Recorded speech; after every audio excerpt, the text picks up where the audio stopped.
আলাইকুম রহমতুল্লাহি ওয়া বারাকাতুহু। প্রিয় দর্শক, আজকের ভিডিওতে দেখাবো কিভাবে শপ-বেস রেসেলার প্লেসে কিভাবে পণ্য অর্ডার করতে হয়। সেজন্য সর্বপ্রথম আপনাকে অ্যাপসের মধ্যে যেতে হবে। আমি সরাসরি অ্যাপসের মধ্যে চলে গেলাম।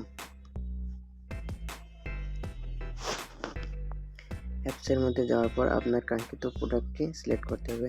আমি যেহেতু ফেভারিট করে রেখেছি সেজন্য আমি এখানে ক্লিক করলাম।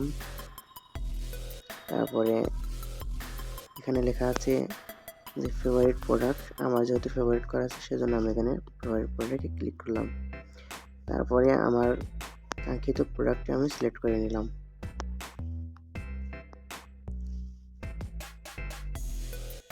সিলেক্ট করার পরে এখানে আপনাকে পরিমাণ দেওয়া আছে। এখানে আপনি কাস্টমারের কাছে যত টাকা দিয়ে বিক্রয় করবেন তত টাকা আপনি এখানে লিখে দেবেন। আমি এখানে আমার প্রাইসটা লিখে দিচ্ছি। এরপরে অর্ডার তালিকায় যুক্ত করুন, এখানে ক্লিক করতে হবে। আমি ওখানে ক্লিক করে দিচ্ছি।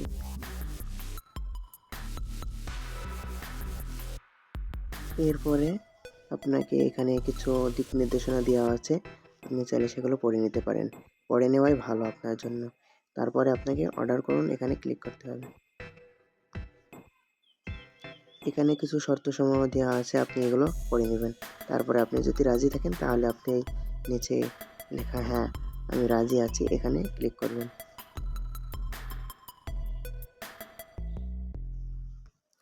তারপরে এখানে আপনাকে কাস্টমারের নাম, কাস্টমারের জেলা সিলেক্ট করতে হবে, কাস্টমারের থানা সিলেক্ট করতে হবে। তারপরে কোন এরিয়া থেকে কাস্টমার প্রোডাক্টটি গ্রহণ করবে সেই এরিয়াটি এখানে সিলেক্ট করে দিতে হবে। আমি সব সিলেক্ট করে দিলাম।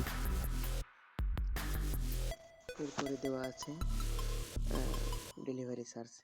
এখানে আপনি যদি কাস্টমারের থেকে ডেলিভারি চার্জ নিয়ে থাকেন তাহলে হ্যাঁ বাটনে ক্লিক করবেন, আর যদি কাস্টমারের থেকে ডেলিভারি চার্জ না নেন তাহলে না ক্লিক করবেন। তারপরে আপনার যদি কোনো কথা থাকে তাহলে আপনি ডেলিভারি সম্পর্কে কোনো কথা থাকে তাহলে আপনি এখানে লিখে দেবেন। আমি এখানে কিছু লিখে দিচ্ছি। এরপরে পেমেন্ট করুন, এখানে ক্লিক করতে হবে। আমি পেমেন্ট করুনে ক্লিক করলাম।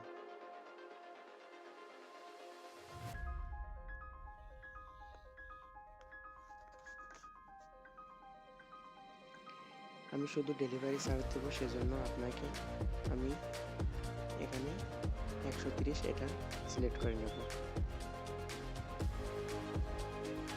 তারপরে বিকাশের মাধ্যমে আমি পেমেন্ট করব, সেজন্য আমি এখান থেকে বিকাশ সিলেক্ট করে নেব। তারপরে পেমেন্ট করুন অপশনে ক্লিক করব।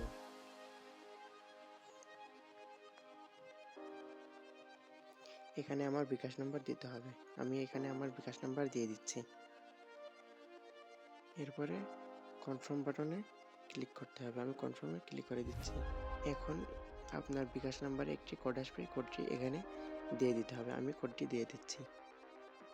এরপরে আপনার বিকাশের পিনটা এখানে দিয়ে দিতে হবে, আমি আমার বিকাশের পিনটা দিয়ে দিচ্ছি। এরপরে কনফার্ম বাটনে ক্লিক করতে হবে, আমি কনফার্ম বাটনে ক্লিক করে দিচ্ছি।